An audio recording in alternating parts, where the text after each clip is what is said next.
परिंदों को मंजिल मिलेगी हमेशा, ये फैले हुए उनके पंख बोलते हैं। वही लोग खामोश रहते हैं अक्सर, जमाने में जिनके हुनर बोलते हैं। हेलो माय राइजिंग स्टार्स, मैं इबादत और आज के इस वीडियो में हम बात करने वाले हैं डॉक्टर मनमोहन सिंह के जीवन से जुड़े कुछ अनसुने किस्सों के बारे में।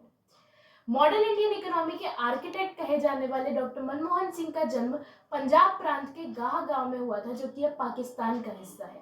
बहुत ही छोटी आयु में उनकी मां का निधन हो गया। बचपन अभाव में बीता। गांव में न तो बिजली थी न स्कूल। मीलों चलकर स्कूल जाते, लालटेन की रोशनी में पढ़ाई करते। बंटवारे के समय उनका परिवार अमृतसर आ गया। परिवार की आर्थिक स्थिति भी ठीक नहीं थी, लेकिन पढ़ाई में बहुत तेज होने के कारण उन्हें स्कॉलरशिप मिली और वे आगे की पढ़ाई के लिए इंग्लैंड चले गए और वहां कैम्ब्रिज यूनिवर्सिटी से इकोनॉमिक्स में ऑनर्स और ऑक्सफोर्ड यूनिवर्सिटी से डी.फिल की डिग्री ली। और फिर जब भारत लौटे तो भारतीय अर्थव्यवस्था की तस्वीर ही बदल दी। दोस्तों, मनमोहन सिंह बचपन से ही बहुत शर्मीले स्वभाव के थे। उन्होंने एक इंटरव्यू में बताया कि वे कैम्ब्रिज यूनिवर्सिटी में इकलौते सिख थे और इसीलिए नहाते वक्त उन्हें लंबे बालों की वजह से शर्म महसूस होती और इसीलिए आखिरी में नहाते। तब तक गर्म पानी खत्म हो जाता और उन्हें ठंडे पानी से नहाना पड़ता। दोस्तों, जब भी उनके कॉलेज के दौर की बात होती है तो उनके सीनियर्स और उनके साथी बताते हैं कि वे कॉलेज की डिबेट टीम का 3 साल तक हिस्सा थे और डिबेट के दौरान भी वे अपनी बात बहुत कम शब्दों में रखते थे, लेकिन उनके शब्द इतने ज्यादा प्रभावशाली होते थे कि बहुत कम बोलते हुए भी वे हमेशा फर्स्ट आते थे। डॉक्टर मनमोहन सिंह की पहचान उनकी नीली पगड़ी से भी होती थी, लेकिन दोस्तों, क्या आप जानते हैं कि वे हमेशा नीली पगड़ी क्यों पहनते थे? इस बात पर डॉक्टर मनमोहन सिंह ने बताया कि जब वे कैम्ब्रिज यूनिवर्सिटी में पढ़ते थे तो वो हमेशा ही नीली पगड़ी पहनते थे और इसीलिए उनके दोस्त उन्हें ब्लू टर्बन कहकर बुलाते थे और हमेशा से ही ब्लू कलर उनका फेवरेट रहा है।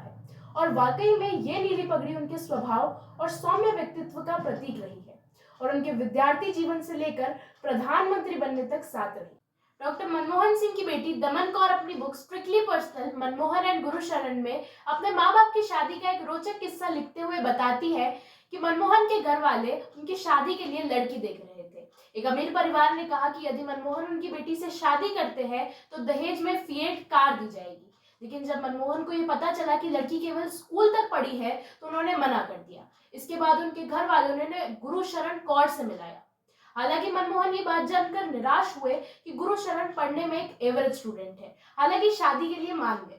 शादी तय हो गई, लेकिन दूल्हे वाले फोटोग्राफर को बुलाना ही भूल गए और इसीलिए मनमोहन और गुरुशरण की शादी की कोई फोटोग्राफ नहीं है।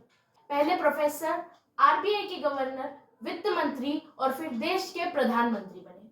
इतने बड़े पदों पर कार्यरत रहते हुए भी डॉक्टर मनमोहन सिंह ने सादगी भरा जीवन चुना। 3 सालों तक उनकी सुरक्षा में तैनात रहे असीम अरुण बताते हैं कि डॉक्टर साहब की अपनी एक कार थी, मारुति 800, जो कि पीएम हाउस में चमचमाती काली बीएमडब्ल्यू के पीछे खड़ी रहती थी।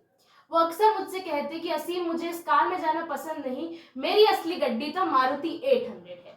और मैं उन्हें समझाता कि सर, ये कार आपके पद के लिए नहीं है। हालांकि जब भी कारों का कारवां मारुति के सामने से निकलता तो वे हमेशा मारुति को जी भर कर निहारते, जैसे कि खुद को याद दिला रहे हो कि मैं मिडिल क्लास इंसान हूं और आम आदमी के लिए चिंता करना मेरा काम है। दोस्तों, संसद में शेरो शायरी करते हुए तो डॉक्टर मनमोहन सिंह अक्सर नजर आते थे, लेकिन बहुत कम लोग ये जानते हैं कि उन्हें गाने का भी बहुत शौक था। जब भी कोई पारिवारिक समारोह होता या फिर वो अपने परिवार के साथ पिकनिक पर जाते तो वे गाना गाते।